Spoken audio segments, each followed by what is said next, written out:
Thank you, ladies and gentlemen. Welcome to our Tuesday weekly series.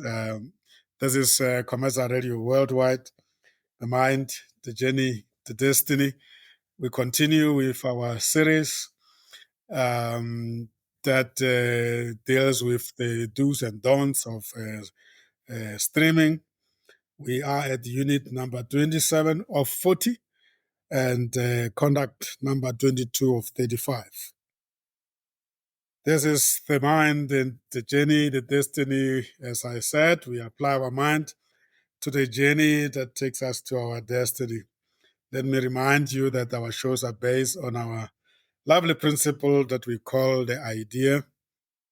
We inform and entertain, we develop and educate, we empower and support, we associate and network. My name is Sam Zimmer. I'm joined by colleagues George Mutenda Zamera, Rapula Murivani, Divesh Motilal, and of course, we're expecting other colleagues to join. We'll introduce them as they arrive. You can see Maynard Maisela is here. So they will greet you, tell you how they've been doing in the way of checking in, and then, of course, give us introductory remarks to the topic, identifying the subject matter experts, goal setting, and getting things done. This sounds like it's more than just streaming. It's about our professional conduct when it comes to uh, getting things done. And of course, in this case, we also want to look at how do you know if the person that you are aiming to invite to your show is indeed a subject matter expert. Last week, we argued that that is relative, but we're going to talk about specifics today. Let me ask my colleagues to greet you, welcome you as well, because they are the co hosts. I'm just holding the space. George, over to you. Good evening, listeners. Thank you very much for joining us today. We're really looking forward to an engaging discussion. And please send in your questions. We'll do the best we can to answer them. And can I just say welcome to my co-hosts, Devesh, Rapula, Sam. Thank you very much for having me here today. Great.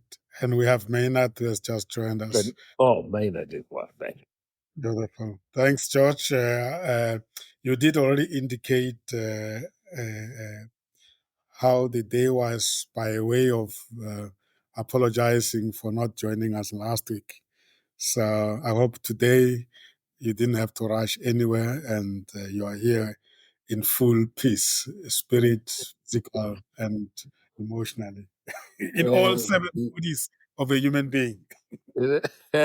Yes, fully here today, fully present. Beautiful. Thank you so much, George. Let's hear Rabula. Thank you, Sam. Good evening to the listeners. My name is Rapula Mudibani. I am based here in Bojanala district, where I'm situated between Rustenburg and Bretz. Whether you call me Madibeng or Rustenburg itself, you find me in both two cities or two towns. How was my day? I think let me start by last week. Last week I didn't have a voice. Let me hope today I have a voice. I had a long week flu. It only subsided, I think, on Sunday, and we had a funeral, a death in our family. Where on Saturday I was expected to be in platform to speak, but I couldn't speak. But it's one of those little things which came in human beings as we grow up. I'm wondering why my immune system is so weak this year. This flu is coming to come and go. It doesn't want to come and go. It just decided to stick around with myself. How was my day today? It was one of the longest day. I don't know how to sort of describe it. I had one session this afternoon where I'm invited to come and be part of the coach of the youth, go and coach youth, especially entrepreneurs. It's very interesting. Maybe I'm looking forward to an interesting times ahead of us, where we speak with youth specifically on the business matters, and then let's see how can we create more industrialists and more entrepreneurs in this country.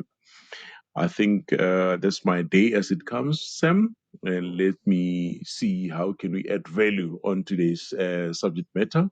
It's very interesting. When the president started the President Cyril Ramaphosa started his journey, he said he used to take his hand up and so people watch that you start on time. But now it looks like he's fallen into a trap of starting late. But it's one of those little things. Thank you. Thank you. Thank you very much, Rabula. Condolences. May the souls of the departed rest in peace.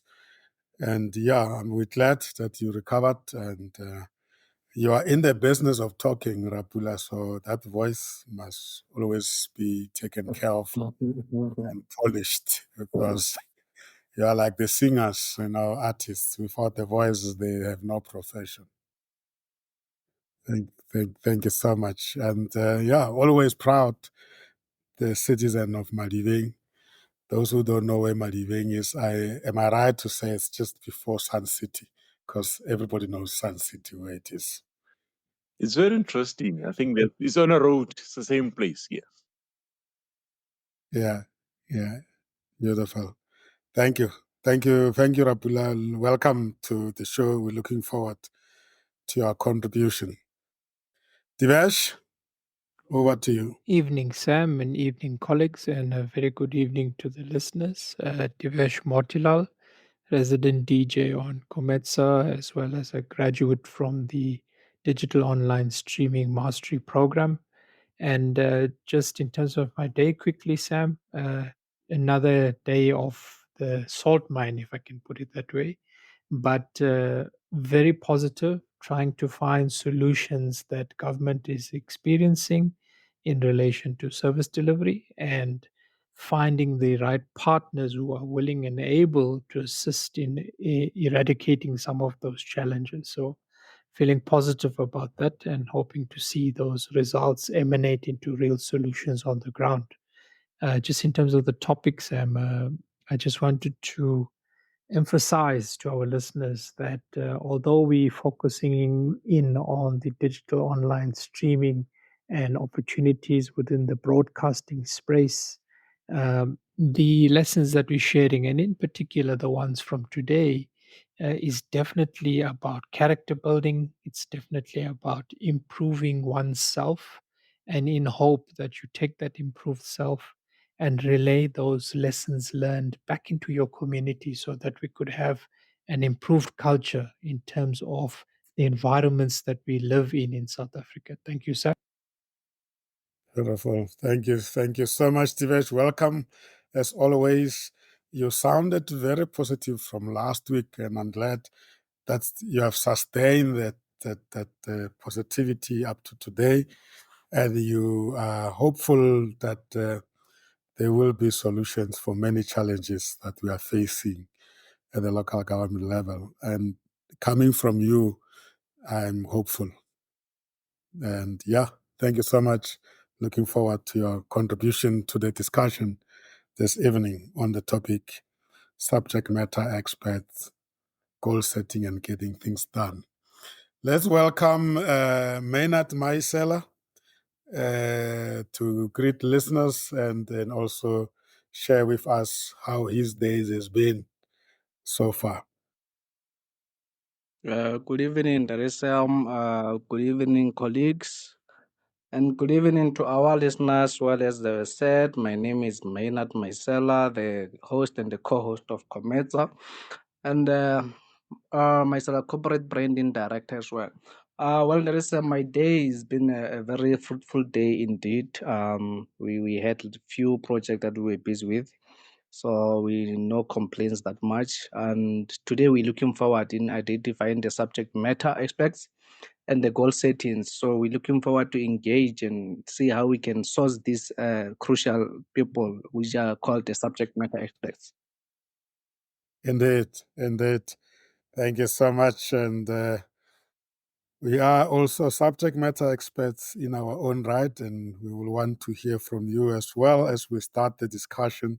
How would you define or describe yourself as a subject matter expert? Let's use ourselves as a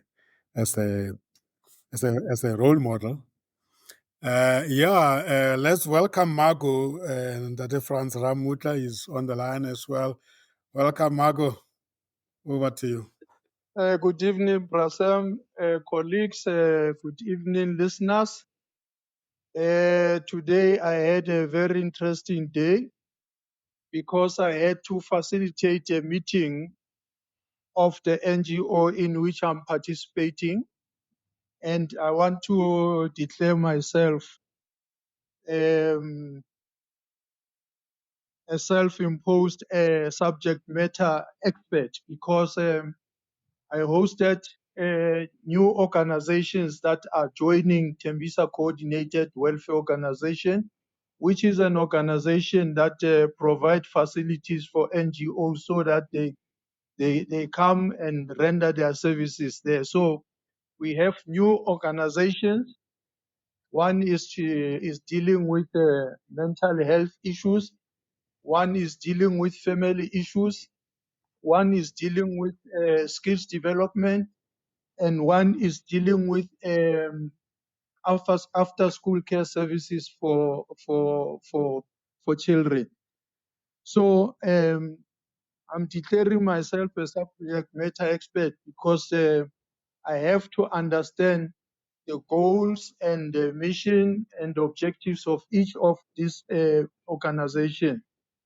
Because in all these organizations, we are dealing with members of the owners of the organizations. I also want to declare them as subject matter experts. And we were setting goals for the future, the goals that will make those organizations have a conducive environment to render their services, and the goals that will enable those organizations to render services to the communities. Yes, it was a very interesting day. Thank you very much. Thank you, Margot. Dr. Ramutla. I can sense, I can feel the energy in you and the positivity in you that it was a fruitful day indeed. And what a privilege to hear it firsthand from you in terms of the mobilization of NGOs out of Tembisa to address many challenges in the community. The community of Tembisa must be very privileged to have somebody so committed to it since ever I knew you in Datiramut. And it's like you keep on going, you never look back. You love them so much. And that is good, really, indeed. Thank you very much, Prasem. Wonderful. Great. Yeah, let's look into the topic. This is a subjective topic because who would describe who as a subject matter expert? Um, I think it depends on what that subject it is that you're talking about. But I would like us to start by just looking at ourselves so far, having done the previous course on digital online mastery to now doing this the trainer course and having covered almost 26 units and 21 conducts. We should be coming close to being regarding ourselves as subject matter experts in terms of transferring these insights and awareness and knowledge around how you go about hosting a show, moderating a show, anchoring a show, or just being an active, progressive participant in a show. And to simplify it, let's just don't think too hard, but what will be the top 5 aspects that you will use to look at yourself as a subject matter expert? And there are no right or wrong answers. We just want to demonstrate what could be the things that the public will look at to agree that we are subject matter experts, and in this case, referring to the roles that we play on this platform and this show. Anyone who wants to give it a try, that will be helpful.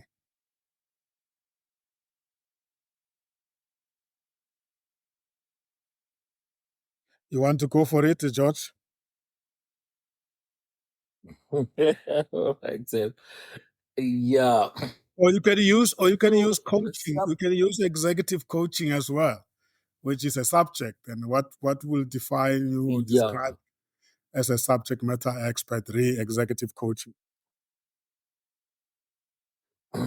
So yeah, so if I use executive coaching, it is a subject that I have. That's my day-to-day bread and butter, as it were.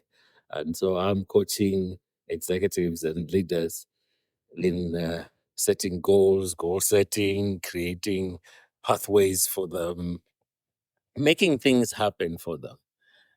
So by virtue of being immersed in it, there's the one side of it is the experience that you acquire through the doing. And then there is the study of the subject.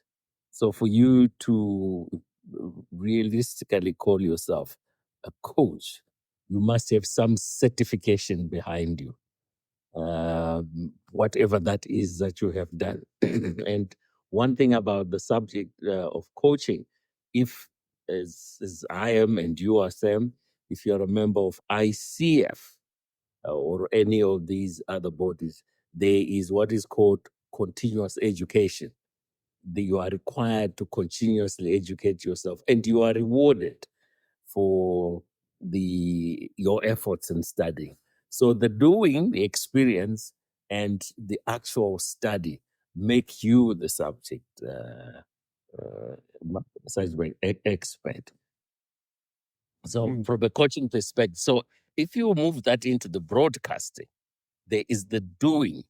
So all of us here have actually hosted the program. We have hosted programs. We have done good things. We've done bad things. We have failed in certain respects, but we've got some things right. And I think in both of those things are useful in achieving mastery. Because when you fail at something, you're able to relook and say, how did I get there? What can I do better to ensure that it doesn't happen again? So if I'm helping somebody, I will use the failings that I did as I started to help them not go into the same ditch that I did. So we did that as we did programs with you on the HR side. I did with Devesh on the business side. And so from that angle, the practice, yes, an expert. We also took us through this program on the theoretical side. And so we got theory, and we actually we were exposed to working with leaders. And as you know, the leaders that we worked with, if things hadn't gone right, they would pick up the phone, right, and say, listen, you guys are ruining my brand. So when you're going out to ask somebody who's a master at something, you're putting his brand at risk. And therefore, the effort you put is not only to save his skin, but to save also your skin. And so that is very, very important from that standpoint. I don't know whether that's helpful, what I've said so far. Yeah, it's very, very helpful indeed, George. So if you put on the pedestal to defend your argument that you are a subject matter expert, I think I will give you between 95 and 100 to have confidently brought facts to justify why you should be regarded as a subject matter expert. Indeed, starting with the education side, which gives you the theory, and then of course the practice and the experience. And then you happen also to be implying that you have been tested in a real life situation by the people that will be critical of your intervention, as you mentioned, of your leaders. And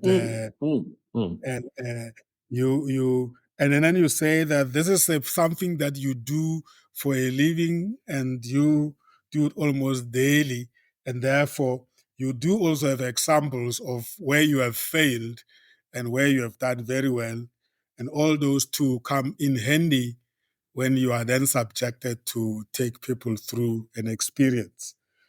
Absolutely, Sam. Yeah. Absolutely.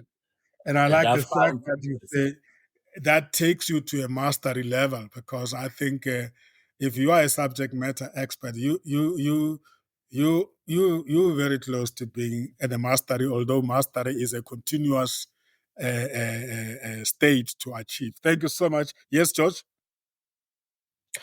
So, no, I was going to say when I, because one of the things I do is also teach, and when I teach, the one thing I emphasize is the fact that you will fail, whatever profession you're pursuing, whatever business you're pursuing, you will fail at some stage, and the important thing is to understand that that failure is actually very useful, because it gets you to look back and say, what have I learned from this?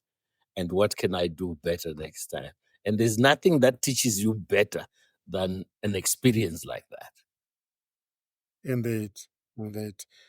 Thank you, George. Any reflection on what George has just shared with us as a case study? And of course, also you can add your own preferred area that you want to use to argue it, Divesh. Thank you, Sam. Yes, I can attest to the points that George has raised. It's important in terms of having a basis from an educational perspective. That's the first stance. And of course, having experience to back that up. In relation to actually being an expert, I would like to add that you can't be an expert if other people, not necessarily only in your sector of expertise, but also on a broader community level, having appreciation for your expertise. If you're an expert and only you know that, doesn't help anyone, and I wouldn't consider that as someone with expertise. That being said, again, another measure that you would have for a level of expertise would be that of what impact has you as an individual, you as an expert, made in terms of your sector. What are the programs, projects that you've delivered successfully? What are the measures of success that you could boast and brag about? So, depending, of course, on the sector where you're an expert, it could be financial successes that you can boast about. You could uh, about publications that you might have done, depending on the sector that you're looking at. So there is other measures that we could use to also attest to our level of expertise. If we talk about the digital online streaming mastery program that Cometse had offered, one level again from an education skills development perspective, we've gone through and graduated from the formal training that we had received from Cometsa. But over and above that, we've had experience in terms of training where we were hosting our own shows. But most important for me, Sam, is that we've learned along the way as we were teaching or learning. We taught each other as well, and we're continuously improving in terms of the skills we've attained. And to top the or to put the cherry on top, we are at a point where the program could receive its certification, which again is a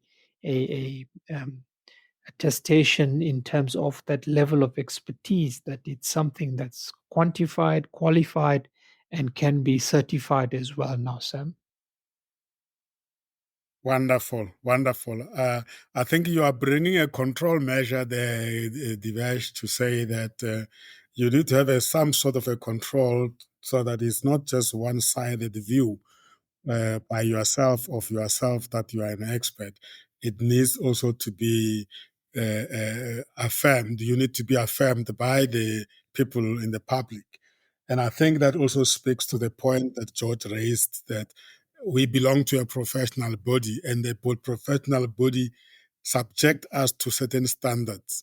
And then by them issuing a certification and credentials, that also says that we have been tested against the same standard that everybody else at our level in this profession are tested against.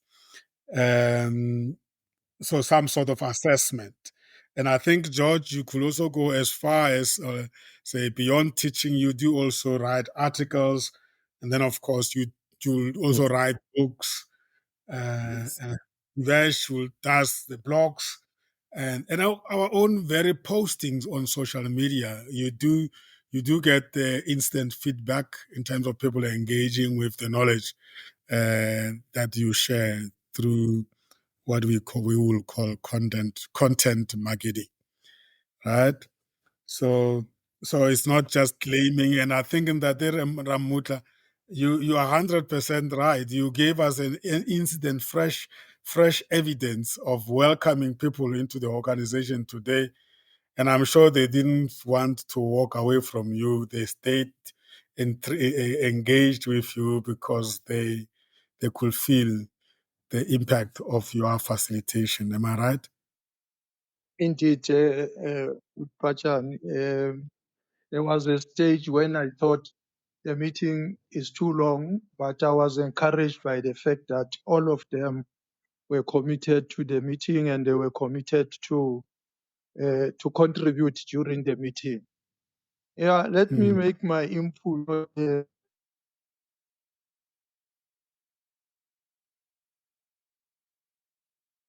Characteristic of a subject matter expert. This is a person involvement at COMESA, particularly myself. I had the opportunity to gather knowledge around anchoring the shows. Now I am participating in the co-hosting, and some years back we were looking at being educated about the Lekgotla methodology. So one can safely say, yeah, we are gradually getting being subject matter expert. And this is Mm. the person who has the ability to translate research findings into positive solutions. A person who has the ability to engage on the subject matter. And I also want to confirm that this is the person who has the ability to write about the subject matter, be it books, journals, or different types of researches. Thank you very much. This is the subject matter expert. Wow, thank you for that scientific definition, and Ramutla.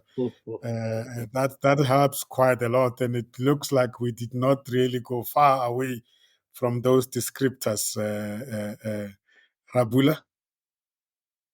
Do you know, Sam, I'm becoming learned now. More to say that I don't know words to say. I just have to listen to the experts talking. So, so the only thing I can add here is the issue of as a subject matter expert, you should have a credibility and authority on the subject itself. And then the Indeed. other thing, yes, the other thing is you, as a subject matter expert, you should be able, in a capacity to have a problem-solving capabilities in that specific subject matter. So Ramut just mentioned in terms of analyzing the situation, identify the problems, and then provided some sort of a key aspect in driving that process or driving that innovative aspect around that. But key to me was the issue of credibility in the specific subject matter. So if you're able to do that and able to communicate that effectively, then you're number one in terms of subject matter expert. But what the three guys just alluded, for me, just to listen as much as I could and then grasp. But today I'm Mm. going to be a meta expert after this process, after this session. Mm. Wow, beautiful. I like the angles that you're coming from, and yeah, the credibility is very key.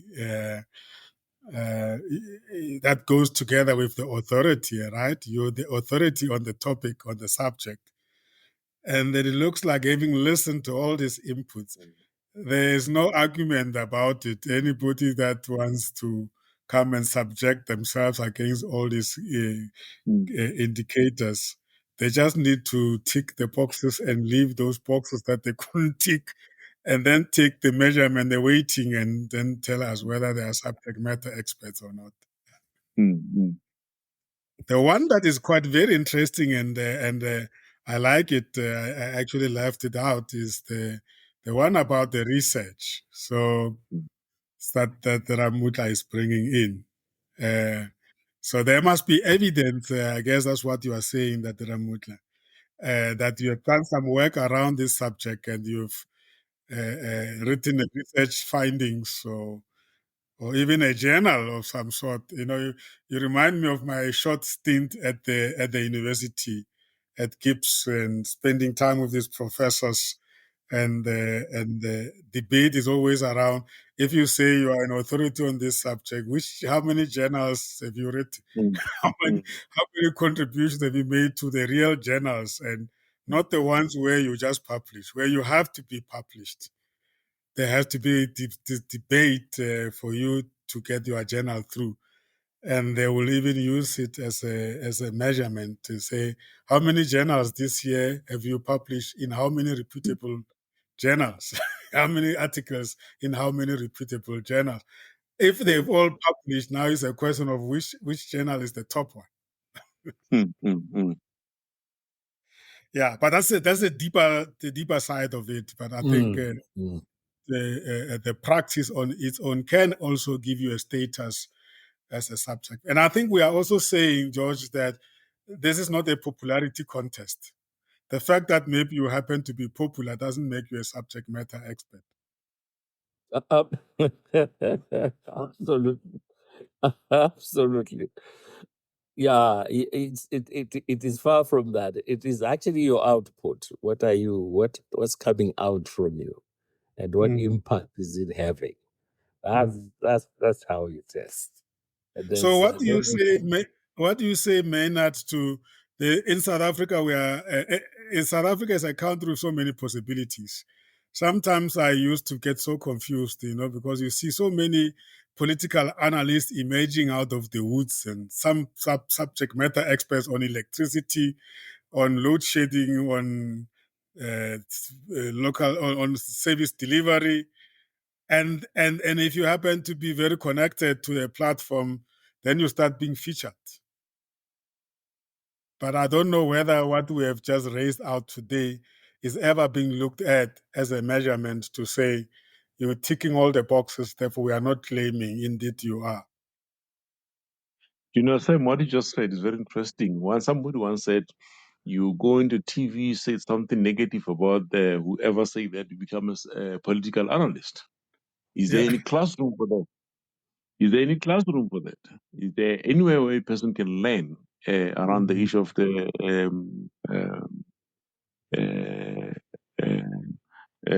being a political analyst? Because we expect you to be a subject matter expert. Mm. Mm. Am I hearing you guys saying that the highest level of actually cementing this experience and expertise on these topics, even if we take the digital online mastery, is you could take it further, as Ramuda was suggesting, and even go and research it and produce some study on it. I mean, especially if you want to become a lecturer or a professor of it, but that's not really the objective. I'm just raising it.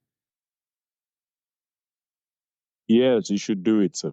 so your question is what I'm saying that it certifications. looks like there is no cap at which you say if you've hit this target, you don't have to take it further. And we are saying that it looks like it's an open-ended journey. Okay. I think it's open-ended. I can tell you an experience of a gentleman I met, not very educated, but has been a farmer for all his life, understands farming like the back of his hand. I mean, you literally ask him about tobacco farming, and he will tell you all the problems, what needs to be done, etc. That's a subject matter expert. He doesn't have a degree or certification, and so I suppose for as long as he's doing it, you'll continue to learn and improve. But he's so attuned to what he's doing that even guys from universities will go to him to ask for advice. And so, there's no cap. Yeah. And it's also sometimes like with this gentleman I'm talking about, just the absolute love for the subject that he has. So it's passion. He's Passion got is such a passion for it, you know. You would read articles on it, etc. But it's not doesn't have university degrees or anything, but he's just passionate about it and understands it. Mm. So let's bring this closer home now. You want to start identifying guests for your shows. Firstly, you have a particular show that you have put together and you're running it regularly. You know the objective, you know the things that guide that show. And then you've got the platform. And let's bring closer home. What must we look at generically, and then what must we look at specifically when it comes to before you even go and talk to potential guests, Divesh? Yes, I just wanted to also touch on what George was mentioning. Passion for me is a very important aspect of being a subject matter expert.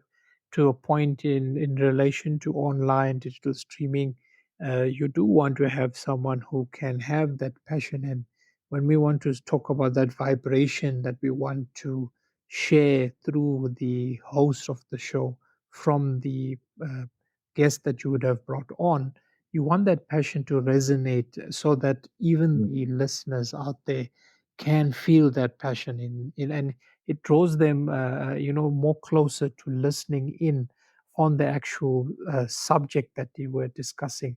That passion is very important as well, Sam. Mm, mm, yeah. It's almost like the outcome of your state of being in that situation. And you express that energy, and that already gives us an indication that this is somebody that loves this subject. And if we bring them into the studio, they will energize the listeners. And just that passion. It's a very important indicator. Yes, indeed. Yeah. So let's look at. I mean, you're going to have a particular topic on a particular day within a program or a show that you run, and then of course that show is being streamed on a particular kind of a platform. Is there any are there any factors that we think we need to look at that has nothing to do with the topic that person is going to address, but has to do with the environment in which the guest is going to find themselves? I guess I'm asking an obvious question, but I want us just to distill it and to say, if we are on a platform like this where you're going to be engaging your guest on, these are the kind of capabilities that this guest must be able to display. Otherwise, you might just be disappointed before even you get to the actual topic itself. What will that be, Divesh? Yes, Sam. For me, when we are looking at the show, it's important, as we would say, every module we deal with, planning is very, very important. And of course, we need to know uh, what our goals are, our objectives that we will be using in our show that we are sharing.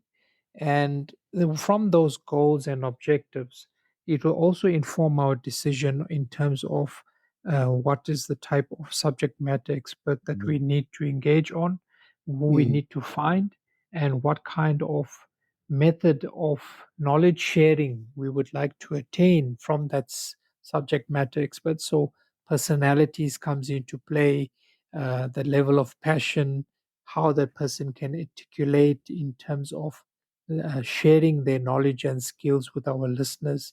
Those are the types of things I would start off with in terms of embarking on that journey of finding the guest. And if we were using a third party, as we discussed in our previous show, we would need to articulate those very clearly to the third party so that they actually do find a guest who's not necessarily only a subject matter expert, but in terms of what the goals and objectives of our show is, we get a correct fit and a correct match for our delivery and our best value that we could offer our listeners.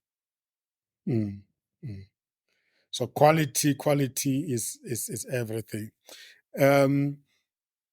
And of course, the standard we set ourselves might just be so high that you don't find anybody.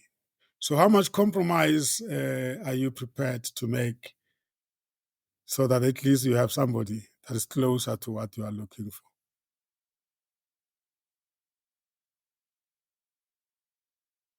If I can add my input on that specific Yeah. point that you raised, Sam. For me, you got to be not too hard on yourself. Depends as well where you are in terms of your journey of becoming a master expert in yourself, in terms of you developing your show that you're delivering to your listeners. You have to, as George had outlined, allow yourself to make mistakes, allow yourself to learn from those mistakes. And yes, you might come across a guest which doesn't fit your requirements perfectly, and you would need to compromise, as you rightfully said. But as you progress and as you learn from your do's and don'ts that we are sharing, you will find that your network will expand, your opportunities for getting the right guests will improve. But it's a journey, and as your network expands, as your show becomes more popular, you will expect that your quality of guest and your level of compromise will probably improve as you go along. Mm, mm. Mhm. George? Yeah, well, I was going to say that when you're starting your own show, it's you doing a lot of chasing to try and find the ideal candidates, and so you're not going to always get it 100% correct.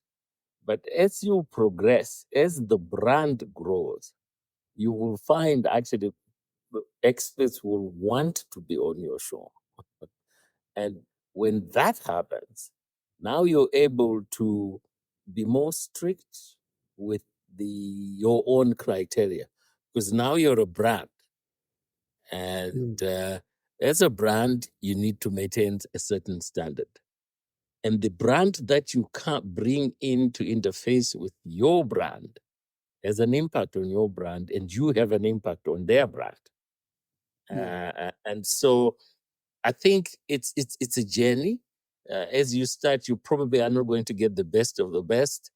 But as your reputation grows, and this is where doing things right at the start is very important. Ensuring that you're on time, you say what you do, what you say you will do. Folks, we're starting at 7 and we'll finish at 8, and you'll start at 7 and finish at 8. Setting those foundations correct so that people begin to know what to expect. If it's same show, it's going to be there at 7 and it will go up to 8. If there's a problem, he'll tell you, folks, we've hit a problem and we're trying to resolve it, etc. Et so you're creating that sort of brand. So yeah, it's very important. It's a journey, but always remembering that everything you do adds to the credibility of your brand. Yeah. Yeah, and the type of of guest that you invite to your show actually start defining your show for. And I'm starting to enjoy these private people kind of platforms on YouTube. Even some of the broadcasters have now made that as a diversification of their offering. For instance, if there is a campaign, election campaigning, and people then package programs and they invite guests to analyze, and I've been just watching the MSPC and ABC recently with the the American elections. They Mm. they tap the people. These people are almost like daily packaging content that has been broadcasted by other platforms, but they enrich it so much that you actually don't even feel you no longer get enough value from the original show itself, but you get Mm. so much value from these ones who take it and stream it and invite various guests to comment on the original program. I don't know whether you have become aware of how big this streaming market is, where they stream the original program and package it differently. Of course, they acknowledge the original broadcaster, but it's totally different product afterwards because of the guests that they bring. Yes. Yeah, the quality of the guest definitely helps to define your show. Yeah, yeah.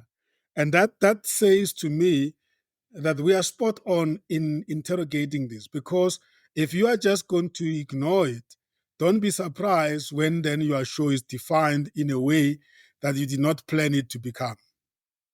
And that is if you chose to become an official streamer, because there are those who uh, just visit, and once in a while they will do it, but you can see that they are not really like, it's not their full-time work, but there are those who really are very, very religious about it.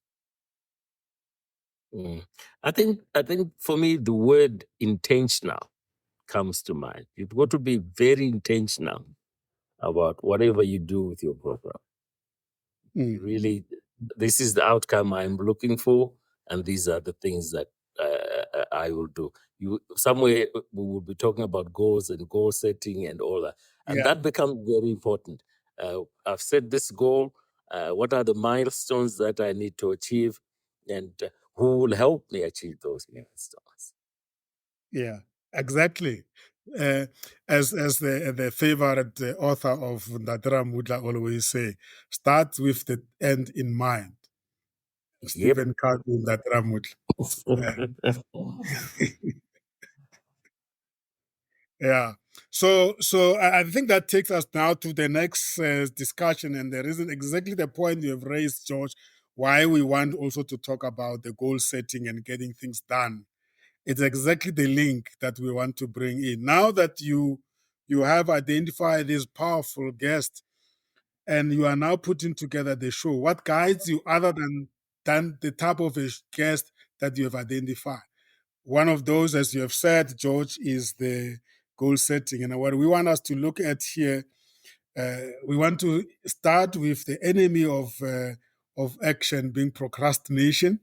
Let's unpack that a little bit, what it is and how can we overcome it, and when, how do you know when you are procrastinating? There's also the 4 P's of goal setting. We'll talk about that. And then the improving motivation. You know, we all need motivation, either from within or externally, for us to be able to to stand up and do things. Time management is another thing. And I mean, think of these streamers, George. I mean, you know at a certain time in the day they will be streaming live, and they are consistent about it. They just don't change, Yeah. because they want to make sure that their followers know exactly when they go on air. And so that's where the time management comes in, and the discipline to stick to a particular slot and time. And then, of course, the tips for completing tasks, your productivity, and then, of course, managing the to-do list. Of course, another George's favorite topic, smart goals. And how do we stand up when we have failed and try again? So yeah, let's talk about that. You know, the topic of goal setting and the ability to get things done, especially when you are inviting and targeting such high profile people to be part of you. Mm. Ndadera Muta, are you still with us? Yes, I'm still with you. What goals? Which goals drove your day today? Is there something you sat down and thought about it and identify certain goals, and have you achieved them, and how did you go about it? Yes, the goals I set today was to make sure that I have um, knowledgeable people that will help me to lead the Chembisa Coordinated Welfare Organization, and also to set the goals together, because the goal is to make sure that the facility that we are occupying is used fully, but for the benefit of the community. And our long-term goal is to make sure that we contribute in the skills development program of our country. By so doing, we will be able to have knowledgeable people that will find jobs, that will contribute to a bigger picture of the country's goal of reducing unemployment and creating jobs. Thanks. And it sounds very appealing, and it looks like it is up there, and everything else is driven by the desire to achieve those goals. Yes, yes, indeed. And now there is this enemy of achieving our goals called procrastination. Yes, in order for us to deal with that, we have set a very short time frame for us to meet again, so that we move forward with the goals that we have set. Mm. Mm. With that, Is the enemy? with that one, Sam, Yes. with that one, Sam of procrastination, you need a coach George. Make sure that there's no delaying in anything here.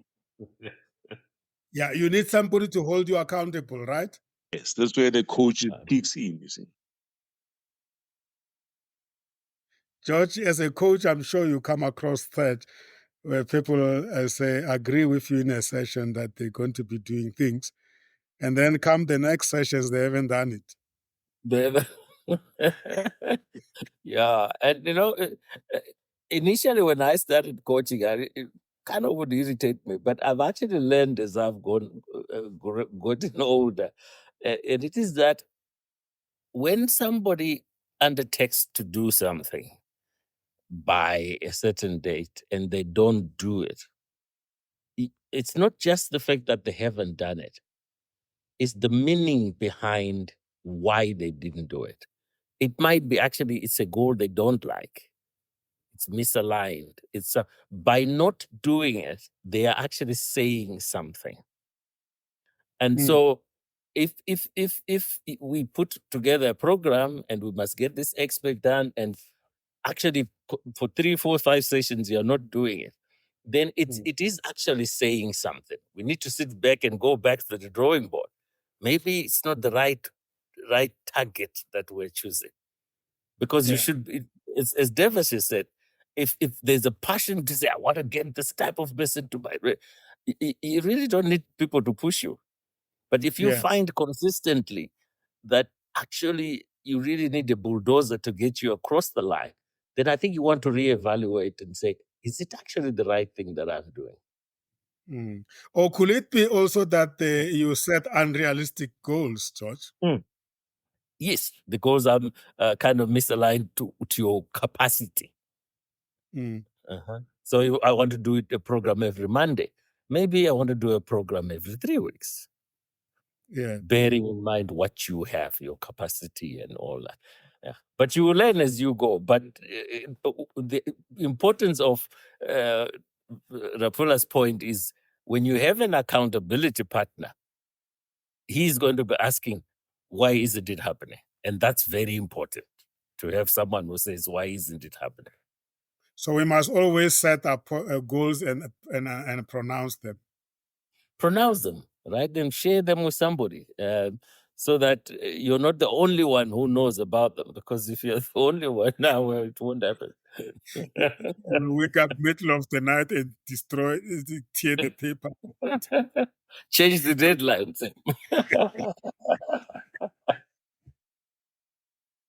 Yeah.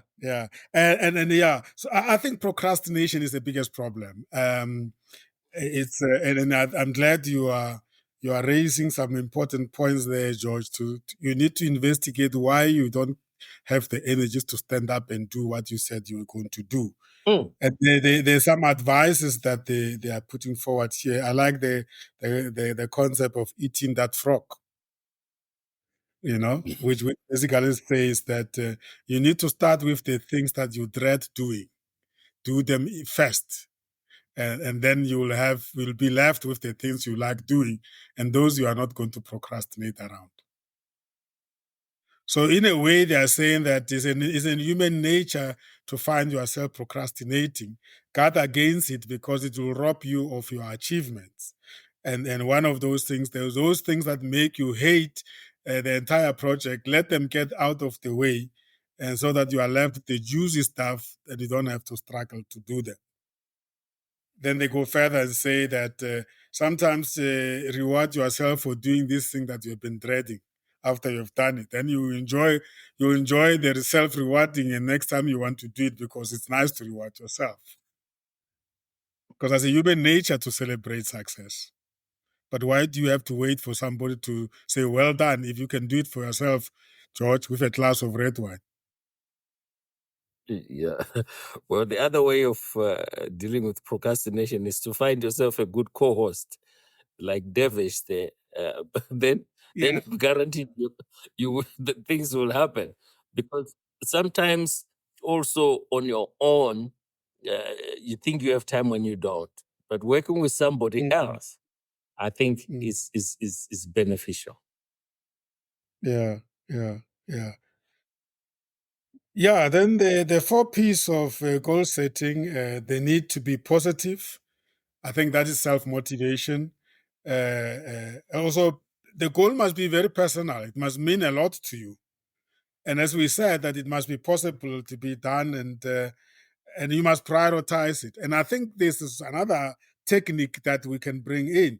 If you know you're going to run a show next week, and you leave everything up to the day before the show, that means your priorities are mixed up, right?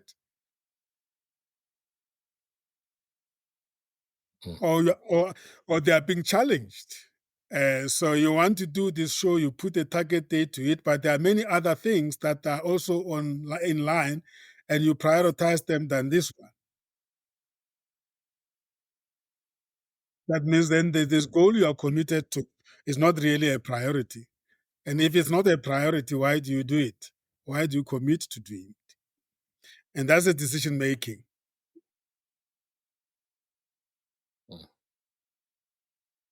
And if you don't have accountability partner, it's very easy to delay those decisions and not even take them.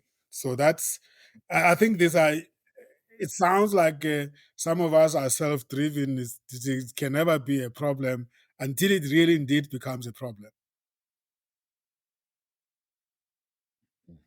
If you think of these guys who are running their own streaming shows, nobody asked them to wake up and do it. They have a very strong internal drive. They do it to a point where now they subject themselves to their listeners. They feel they're disappointing their listeners if they don't show up. Then it becomes basically your way of thing, as you always say, do George, in coaching. After a while,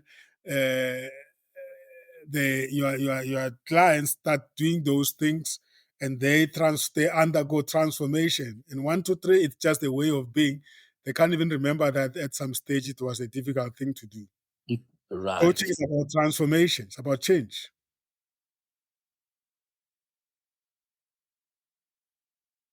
And the show can also be like that. You love your show, you are so committed to it that the day you haven't done it, you feel like something is missing. Especially if it's your income generator. It's beautiful, isn't it? And yeah, I suppose also, as you say, you mentioned earlier that celebrate the little successes, because then that gets you to want to get back and do it. Celebrate the little successes, as opposed to when they happen, you ignore them. Motivate yourself. Motivate yourself. And always with any program that you start, you'll have 1 or 2 people who are your cheerleaders. Connect with them. Yeah, Yeah. they give you positive energy. Yeah. Yeah. One technique, George, that we can talk about is that of reflecting and tracking the progress. Maybe doing journaling or something like that, and so that you are able to review yourself every day to say, "How did I do today?" Rather than just listing what you've done, you critically look at it. This is how much I covered. Could I have covered more? Or not? So, to a certain extent, Rabula, this talks to self-management. I guess if you speak when you speak to our young entrepreneurs, self-management becomes the starting point.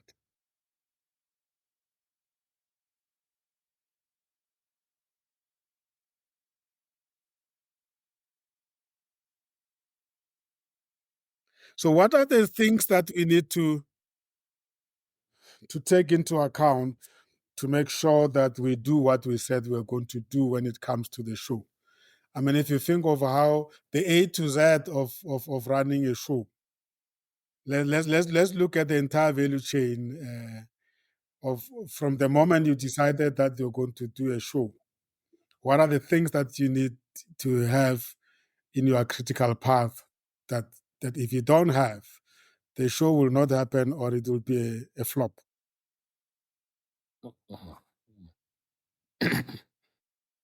Those are the important milestones that help you achieve your goal. Yeah. I think as you kick off, really, just to be that. Remember, we said was it 2 weeks ago? We talked about the issue of clarity, being very clear about exactly what you want to achieve. Why am I doing this show? What am I trying to achieve? And then putting your milestones there. That's going to differ with the show, but understanding your timelines. Begin with the end in mind. The show is on Saturday night. What Yeah. needs to happen by Friday? What needs to happen by Thursday? What needs to be happening by plotting that pathway Mm. and giving yourself. We used to like to use the word fat, a little bit of fat, so that if it doesn't happen, you still have a bit of a wiggle room. So don't make those timelines so tight that if something goes wrong, then it throws everything off.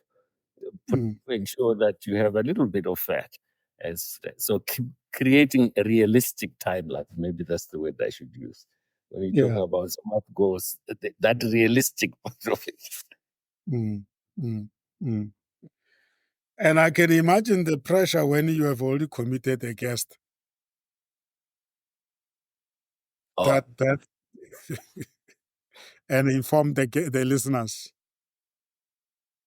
yeah, I think I don't know. Definitely, you remember we had a surgeon who was to come, and yeah, I think David didn't sleep when at some stage we couldn't get hold of him. David, you remember that? Yes, indeed. And we almost thought that we'd have to put our a backup plan into place, but eventually we managed to get him on board. And yeah, I'm glad that it worked out because he was a fantastic guest. He was. Uh, we would expect that he is subject matter expert in the space of being a surgeon, but he was showing us his subject matter expertise in the space of being a businessman as well as in terms of designing an aircraft, which is Aircraft. surprising. Yes. Mm. Mm. Mm. Wow. I still remember the show. It was a brilliant, brilliant show.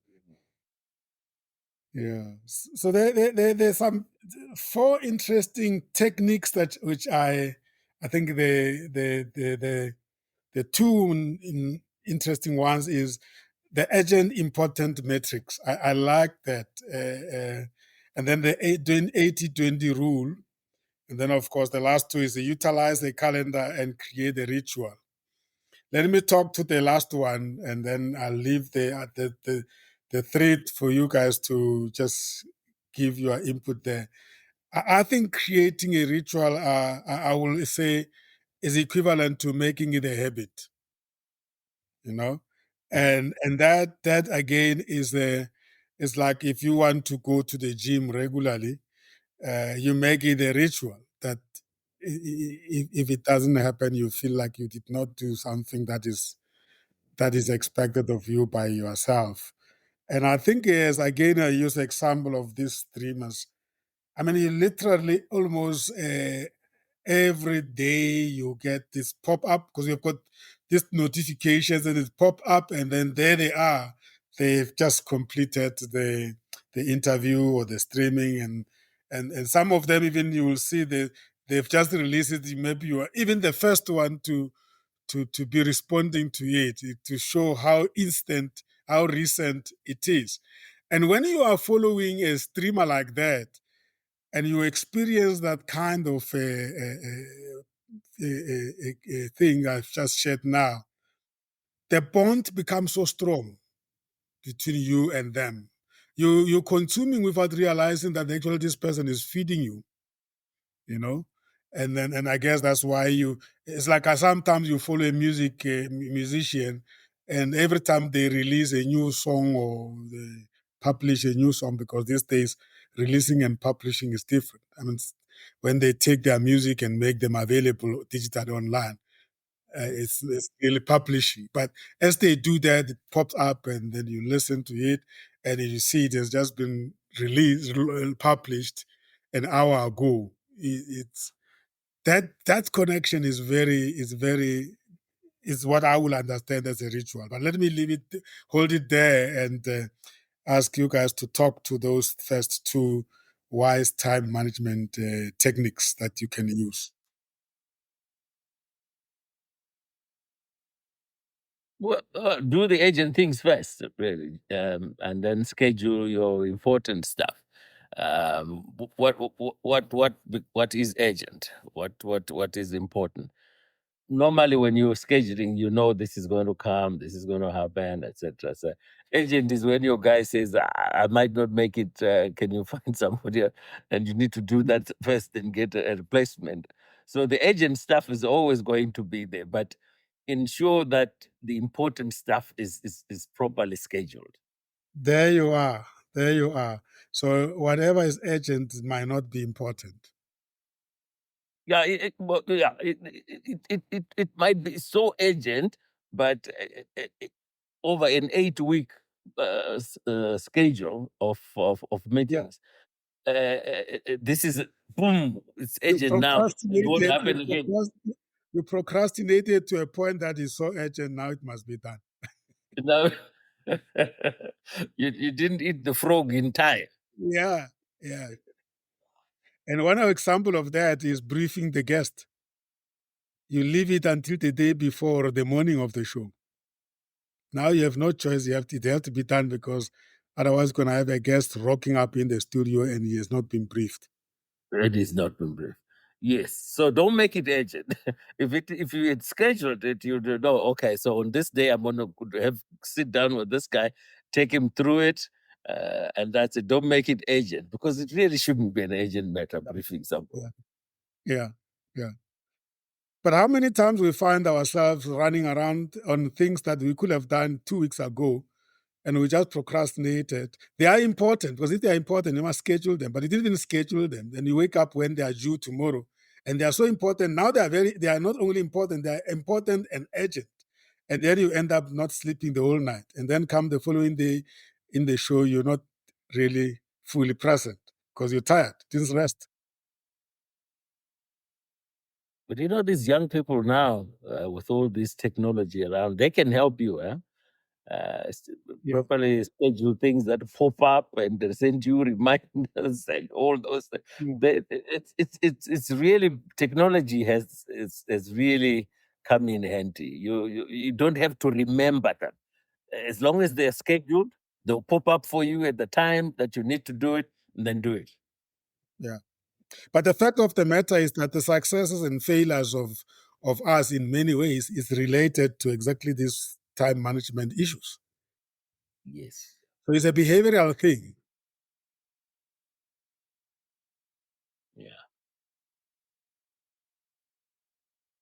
So that I guess running shows, it also touches on being organized. I mean, look, it can be very demanding, but if you're organized, maybe you can actually remove a lot of pressures there, Rapula. I used to have a line manager early days of my career, and he was an Afrikaner. He used to speak to us in Afrikaans, and at some stage you get lost. Mm, He'll have this what he used to call himself Triple D, mm, doing that like mm. Triple D. whenever yeah, Triple D, doing that like. I know, George, Oh you're yeah, lost. not like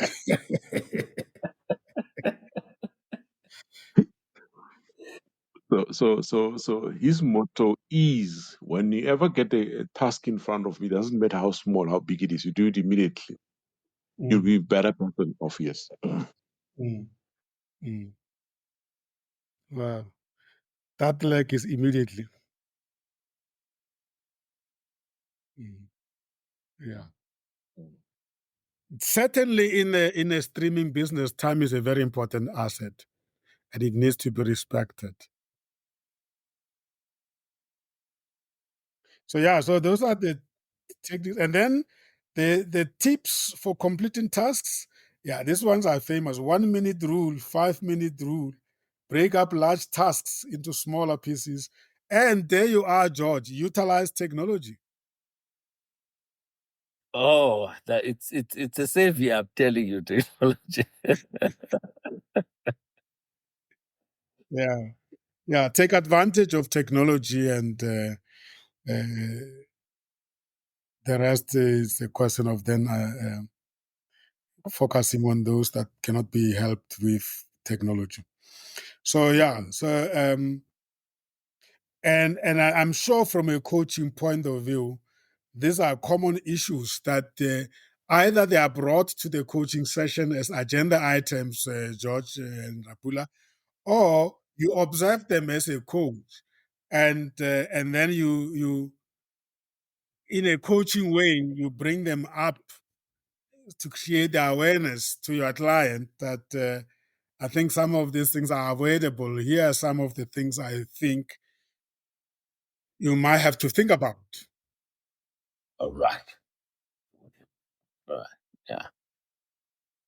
Because unlike the big studios, they will have many people to do the tasks. If you're going to do your show, it will be you and your colleague. So you don't have much resources, so technology and stuff can really be useful. Yeah, yeah. How have you felt uh, having tuned into a show that was so well promoted and the guest so well promoted, and then it's 5 minutes, 10 minutes into the show, the guest is not arrived, and then you hear the host that we are waiting for so and so, he's running late, and now he's the main act, but he's running late. The show has started, and then the the host start chit chatting, and then the guest arrive. He's so nervous and so tense, and you can tell that this is not because it is the package, but the package is being distracted. Yeah. It's certainly very bad for your brand. Let me tell you that. Yeah, people will understand, but they will not pardon you for that. What will happen is that if when your next show, if you had 10 people listening, you probably have 7 listening because somebody will say, those guys, they don't keep time. Yeah, It is a very difficult one. That it's a very risky business, George.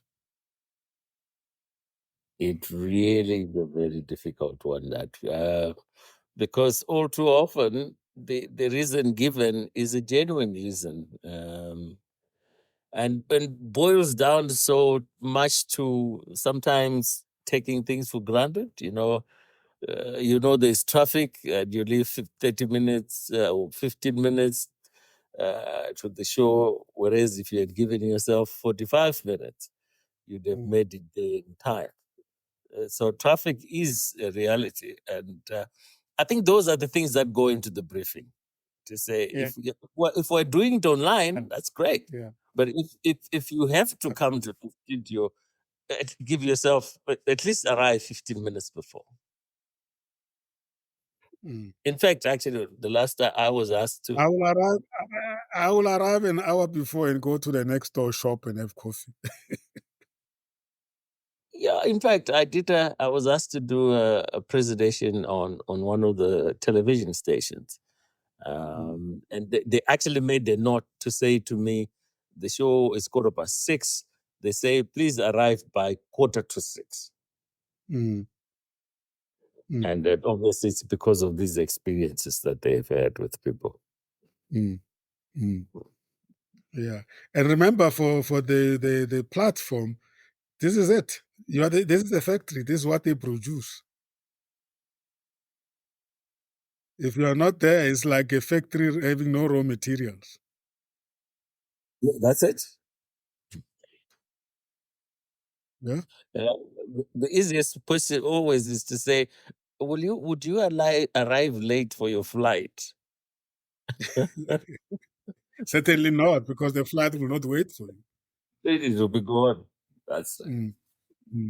I guess what we are trying to highlight here is the criticality of you being a guest in a platform, and the only guest for that matter. And as I used the example of you being a raw material, if you are not there, the plant will not produce. I think especially if they've promoted you so much, it could be very damaging to a brand. But man, these are the things that if you are the host or the host of the show, or someone who produces a show, this is the kind of stresses that the producers of shows go through. You get a call an hour before to say, I've got the emergency, I'm no longer coming, especially these high profile guests. And then you get calls, and then people say, Sam, will you want to come into the studio and do a prompto type of thing? And then you say, when? They say in an hour's time. What? And then you must know that they've been dropped by a guest. And in many cases, you are not going to step up to the expectations of the listeners. That could also be very dangerous for your brand, because now they no longer blame the person who wasn't there. They blame you for not filling the shoes that were not yours at first. My advice is to any guest who is invited as second choice. Never go to a show without fully preparing, because you're damaging your own brand. Yeah. You have a brand and a responsibility to your listeners. When you talk, you must be prepared. So, because somebody is giving up their time to listen to you. So, if you haven't prepared and they are giving up their time for you, what are you saying about them? So, really, it's respecting yourself and respecting the audience. That's paramount in any of this communication business. Respecting your audience and respecting yourself. Yeah. Yeah. Absolutely. Rapula, you wanted to comment there? Yeah, I wanted to say sometimes it goes back to the planning. Yes, there is a risk which may happen 5 to 10 minutes before the time. But at the time of planning, if I say to the guest, yes, the show starts at 6, but what we normally do from 6:30, we do the following things. We ideally, if you here at 6:30, so that you can see if this thing fits, this does not fit. So make sure that you make yourself and the guest to be stress-free when the show starts. Those are maybe one of the dynamics you can put in. Yeah. Exactly. That's what I used to visit Murio at Power FM, and we will always I will always be there, and they will let me into the studio, and then when they read the news, top of the hour news, I'll be in the studio. So if they start reading the news and you are still at the robot outside, you can be guaranteed that you are already late because the show is supposed to start immediately the moment they finish reading the news. So rather be in the studio and be, like we always say, George, if you're going to be speaking in a conference and you're speaking at 10 o'clock, make sure to attend the slot of a 9 o'clock person, That's right. right? Don't rock in when your time starts because you are going to be a misfit. It doesn't matter how well prepared you are. Mm. And it also gives you time and to take your breath, breathe, relax, have a cup of tea or a glass of water, and settle down, and then be able to present. You can't walk, run in, and in full speed. And Yeah, and that explains why we have organizations like Toastmasters and you name them. Because business speaking is a very serious business. Go and ask Tevi Galafing. He is always talking, and I'm sure he can tell us quite a lot of some interesting stories. Or your friend in Tembisa, George. really, I'm yes, sure, he what gets is his there name? in time, well in time. Billy Selekane. He's well, Yes. he's prepared, he's there in And, time, and, and and every time I hear about him, I hear so much positive thing about him yeah. because of just the way he professionally take this, how serious he takes this. Oh, yeah, Um, those are good examples to follow. Those, yeah. indeed. I mean, Tony Robbins. I mean, everybody will want to have Tony Robbins. I mean, if you listen to him talking about the personality and all that, even our very own Robin Banks. I mean, a boy from and where is he coming from? Just down the road here. He is all over the world. You never hear Yeah. people say, this African from Africa. No, he's not. They don't even describe him as such. So I think you can go very far with this profession, starting with just being a guest at the shows. And what I like about the people of the world is that if you are good, you are good. They'll give you space. Just look at TED Talks, for instance. I mean, you get people from all corners of the world, and you don't hear people say, this one is not coming from the West, so I'm not going to listen to him. No. If you have a story and you are professional, you'll break through.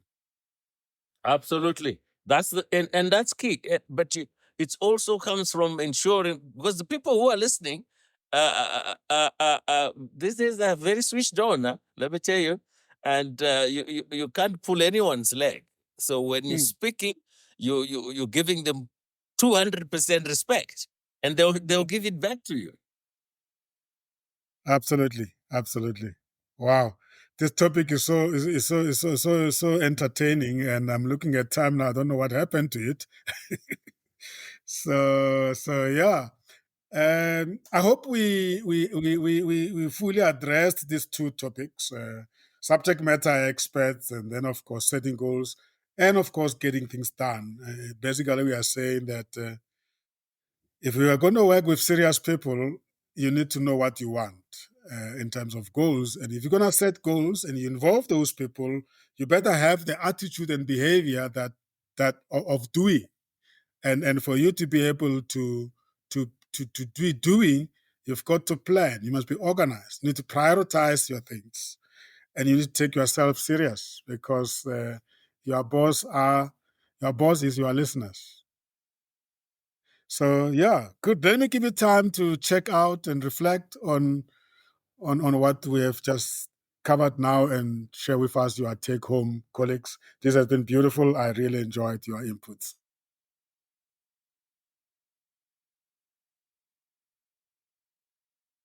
Ndadira Mutli. Thank you very much, Prasem.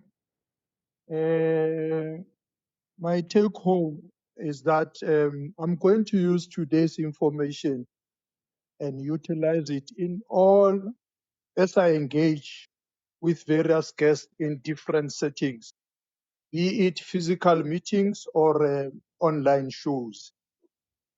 And this relates also with my aha moment. Yeah, today I received another set of the 4 Ps. But these 4 Ps relate to the other 4 Ps that are applicable in all the settings. The marketing mix of product, price, place, and promotion. These are very much related, and it takes me home to my social work practice when I was in course 1. The 4 Ps was the person with a problem come to a place and is assisted through a process. So Wow. all in all, today's session, I was at home with the session. I was able to contribute. I was able to listen, and the contribution of our co-host today were very, very much interesting and productive. Thank you very much. Wow. Thank you so much, Ndatera Mutla. The 4 Ps of social work. A person comes with a problem at a place and is taken through the process. Wow, beautiful. Yes, yes, And then the yes. new 4 Ps that we covered in terms of goal setting is they need to be positive, personal, possible, and prioritized. Wow. Lovely stuff, Rabula. I think there's definitely addition to your kitty there. Yes, it is. It is. It is. It's definitely an addition. Hence, I'm saying today I'm a subject matter expert. I've just graduated now. Thank you.